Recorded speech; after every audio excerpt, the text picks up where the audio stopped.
I am Venom Walker. In today's episode, we are talking about this. Enjoy.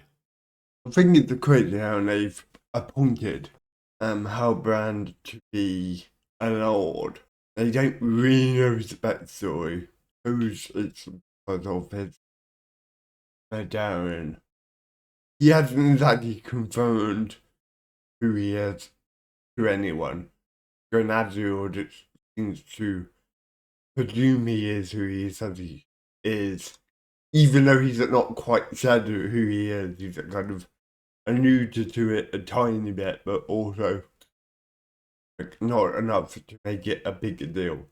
I find pretty interesting. What is forbade? Don't we mean forbade? See, this is so interesting. How like me feel fitting. In the book, this isn't how I saw it happen. Like in the books, Sauron, who actually comes up with the idea of saving Middle Earth, saving the magic in Middle Earth. Whereas in this interpretation, things like Celebrimbor, they almost find a way in themselves, so Sauron doesn't really have as much input. But yeah, it's interesting, and I see it almost needs its whole story interesting. Like, was it always meant to fade the magic, or does it only fade because of Malcolm's like input into Arda? Like, I would love to know what way round it is. And I don't know. Maybe someone could put this in, but I presume it's of Malcolm's input. Like, he slowly gets rid of the good light within Arda, and he very much corrupts it to be evil. Whereas if Malcolm wasn't ever evil, I presume the Arda would go on forever. And I very much presume if Malcolm didn't put his evil into Arda, would it have just gone on forever? And would Arda eventually turn into kind of a bit like Velnord, like this overly night place where nothing ever dies? Like, it would be quite interesting. It would be so nice to see almost a complete timeline. Because we, every time we meet an elf, they seem to talk about time, like far before we meet them. Like, Celebrimbor here is talking about the first age when Malcolm was still here, and he's talking about our father. So that means Celebrimbor wasn't there at the very beginning. Maybe he was even one of the first ever elves, which is also, as I said before, it's so difficult to track who was where. Like Grenadier wasn't there at the very beginning, and at the opening episode 1, he as a child, and that was a Valinor we saw it in. So that much mean, like, I always thought he was the oldest, but actually, Rimroar is maybe older. But I would love to know how old he was. We've not quite seen that or heard about that, I think. I don't know who was one of the first. Like, I don't know what happened to Grenadier's parents. No, she had one.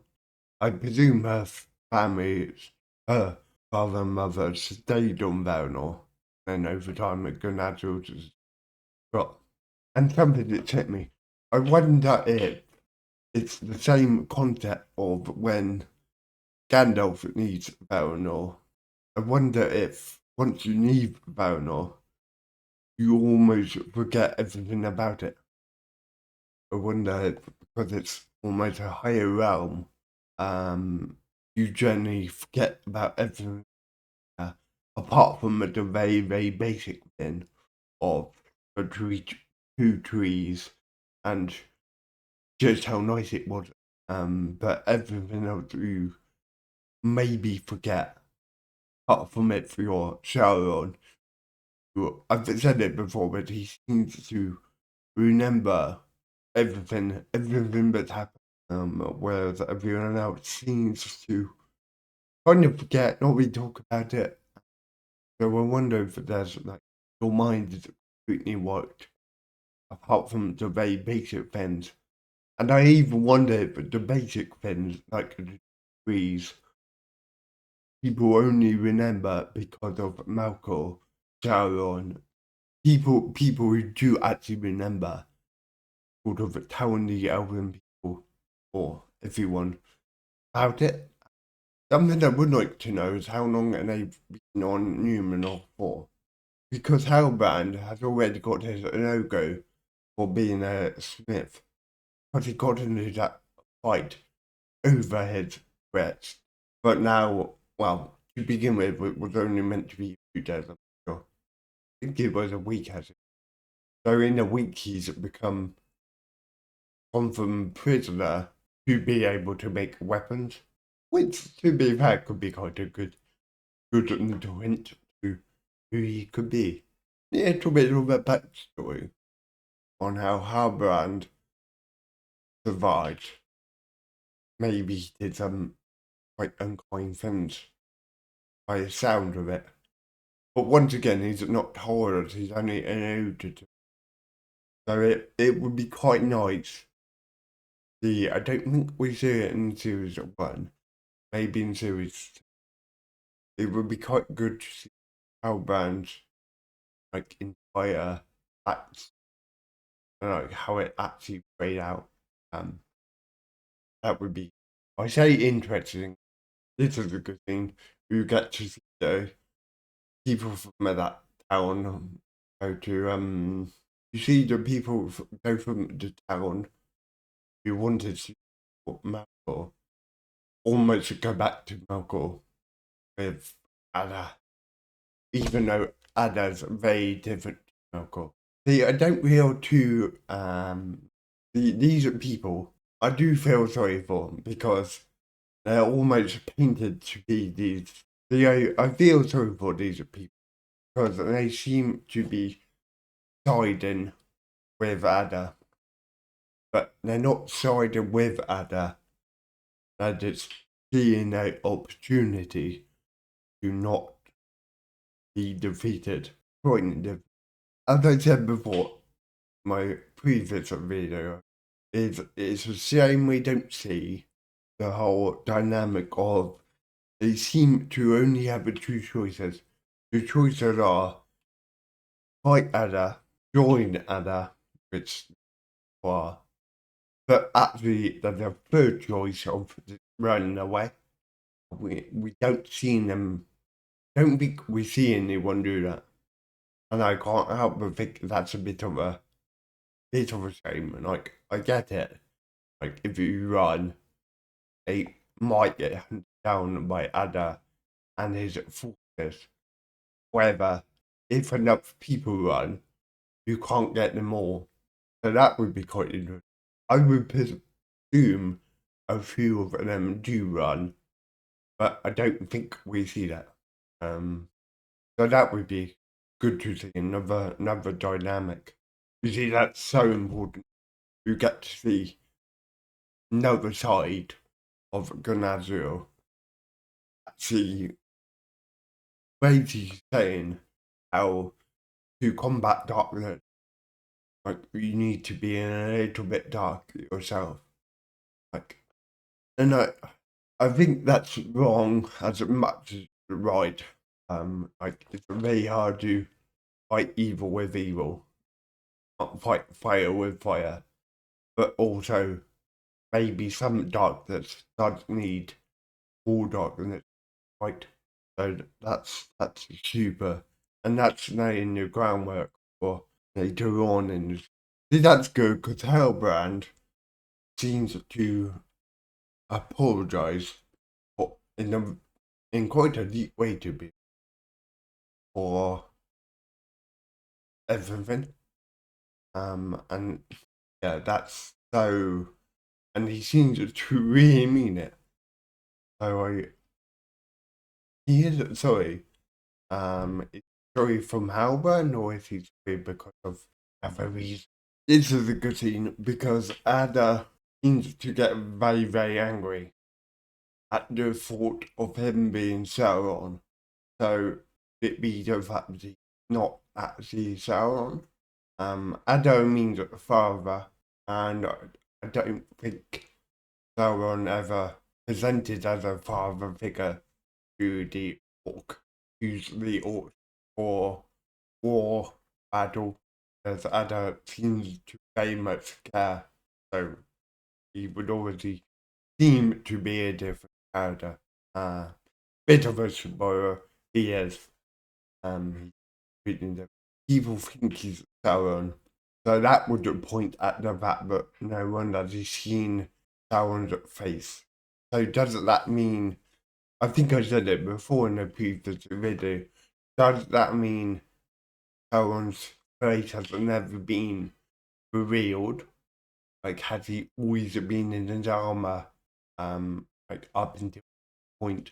Or is it a case of always had a different face? And also, I wonder how many other races know he can transform. Once again, in the books, I think they all know he can transform.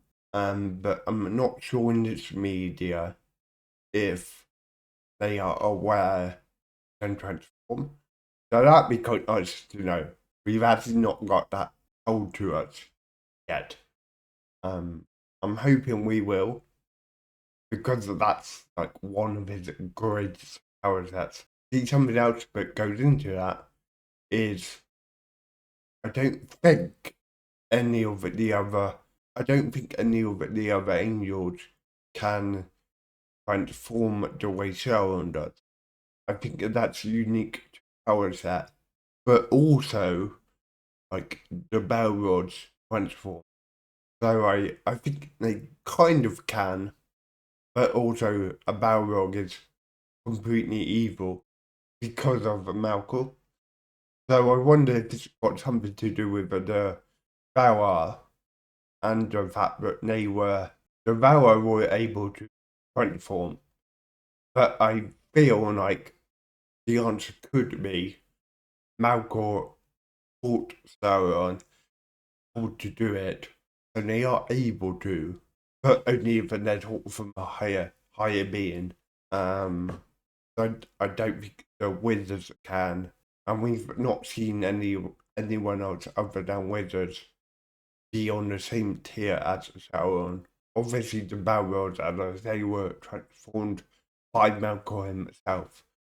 So I really think it is something you have to from a higher being how to do. Okay, I do have a slight tiny criticism, kind of about story writing in general in this. So don't hate me too much. I'm getting a bit annoyed with the fact that some of the story writing, not only in this but in other media, it's a little bit like right now you saw the human boy show the sword, the hilt, the whatever it is to the main elf. But then somehow the elf already knows what it does. And I get it. Because the elves are much older. Like he's probably from the first age. So I get it. But also, how does he know about it?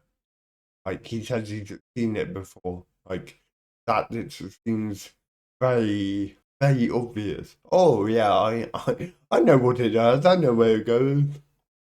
And now we're here. And like I would love to know how he knows about it. Like, and I know maybe something like that would make the season twice as long, but also tell us in it a bit more. And then it's oh yeah, I've seen it before. Like surely, even if you kind of went like before when Malcolm was in power, rather the its hilt And then we could have the boy go, "Oh, what? This one?" Maybe not quite like that. Maybe maybe that's horrible as well, but also in a way that would be better because the elven people in general would know so much history about Arda, about Baranor, about all these other things. But yeah, there's, oh, we're now here in the story. It's almost like we've taken a massive leap forward and gone, oh yeah. You know, hmm, maybe it speeds up the story a bit, so maybe that's okay. But so that statue, is that Melkor?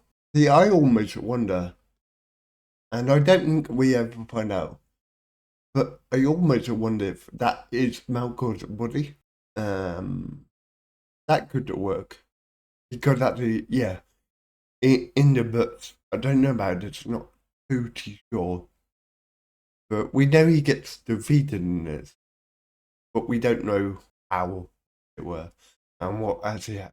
But in the books, he gets defeated, but his body, maybe body and soul, maybe soul, is like trapped in a void. Because in Tolkien's writings, does he come back? Kind of a bit like Ragnarok. He does come back right at the end of time. And there's a final war. Whatever in this, I don't think that happened. So yeah, I wonder if that's Malcolm's actual body. Maybe it was trapped within a mountain somehow. So now the sword is, to begin with, it was a sword, and it was called a hilt, and now it's called a key. A key for what? He's not sure.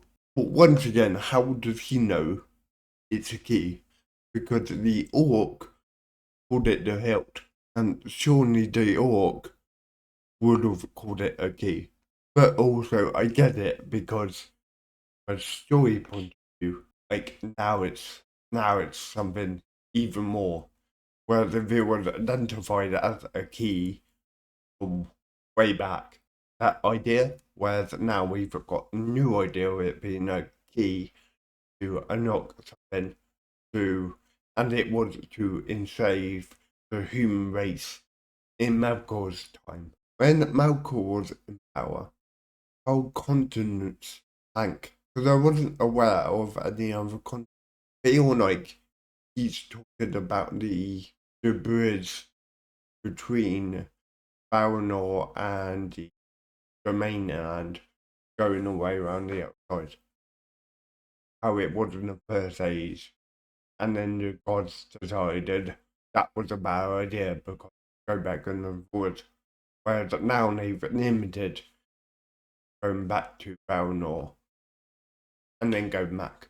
You can only do that if you're a, a, a higher being. Something we hope is I hope we get to see like how Sauron gets the almost a backdoor key in order to walk from Middle Earth or get back to Middle Earth from Valinor. Every time he's like I don't understand how he's able to do that because okay Gandalf does it, but Gandalf is only permitted by the very higher tier gods. And even then, I feel like it takes a while for him to come back. He's got this brought back, so that would be quite good. How is Sauron able to? Um, if I were to guess, and I've always had this theory, but it's never quite been is because Malcolm is able to put his like, essence in the world, and evil. I wonder if Sauron's able to tap into that power, that darkness, and he just kind of forces it way back to evil like channel. Uh, but yeah, that's never been quite.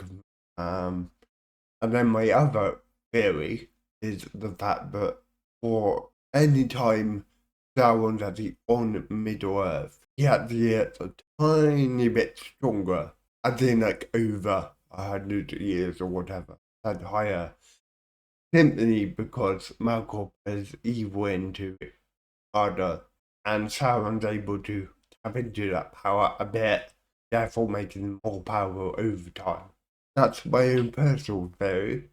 I don't think it's ever been proven. Um, but that's my little guided theory on why Sauron's more powerful in bits and then not as powerful in other bits. Um, like when he gets his ring cut away, it's not very powerful. But then when he's back in the Hobbit, he's arguing a little bit more powerful in order to defeat Gandalf. But that's my maybe someone could permit somewhere along the line because I personally like that theory. I never spotted this in my first two watches, but how heavy would that table be? And they've only got, I think it's 8 elves carrying it. I think that just shows how strong elven people are. Like that would weigh so much. Okay, it's not actually as big as I thought it was. Which is weird because I'm sure when they're sat around it, it looks a bit bigger. Okay, we just we just got a great bit of information. Apparently he made up that bit about the table being sacred towards there. Which I think I quite like that because the elves are very green. They almost act like they're on a higher tier compared to all the other races, which I suppose they are, but also it's funny because they are in a way because like they're mortal and they're very much spirits, whereas the dwarves are a little bit more. I can imagine. I can imagine a dwarf being like, drunk all the time, like making practical jokes. Yeah, practical jokes and like that kind of banter. Whereas an elf that's it's almost above all that. And that seems quite nice. See, that's important because at the end of the Return of the King, 90% of all the elves go home to Valinor, go back to Valinor. But the ones that don't live quite an long life, but also they do dwindle.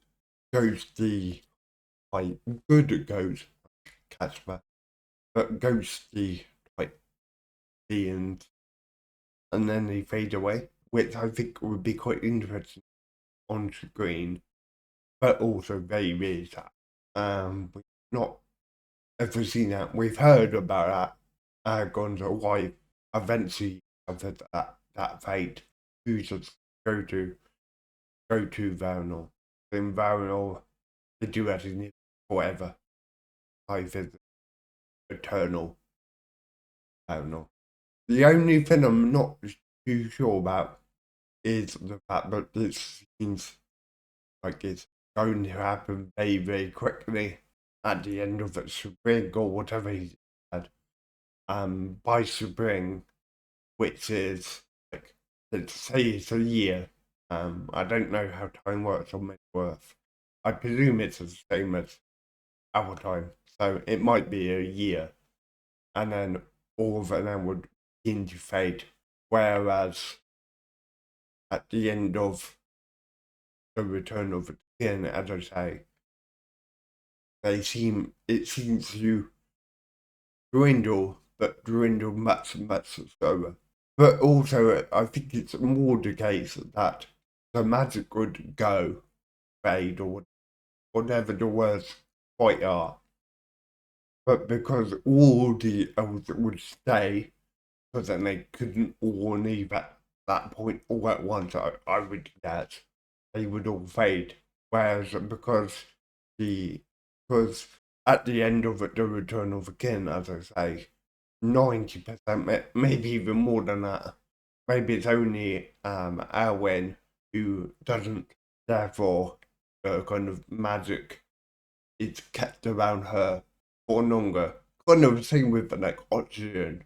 If oxygen went from a whole room and there's a big group of, it would grow much quicker.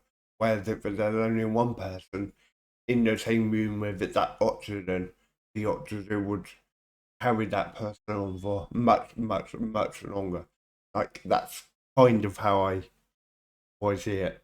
So maybe it makes sense, but also a bit more story would kind of help.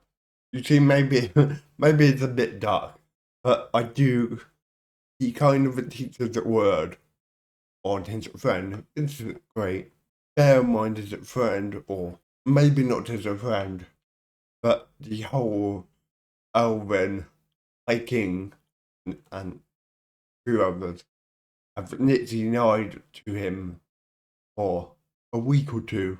I feel like I would want to confirm it from someone from someone else because this could be another lie. But also maybe it's not because they are friends that they usually trust each other quite deeply.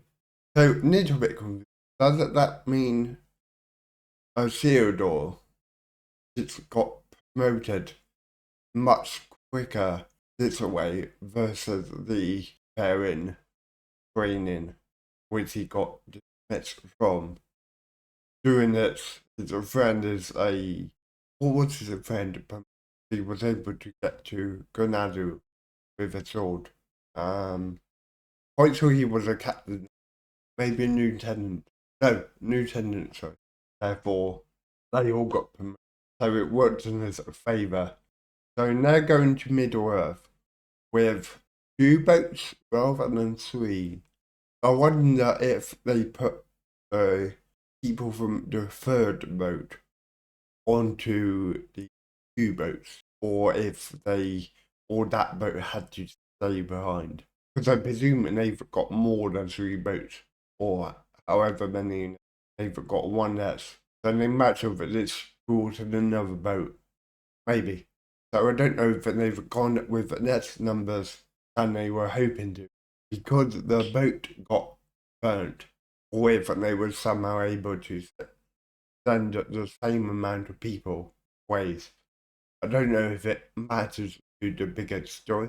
So how much time has passed now? Because you make their armor all matches, but her armor and Hellburn's armor are different from all the other armor. And also armor's got to be fit to your body type. And I would imagine they would go through that entire process.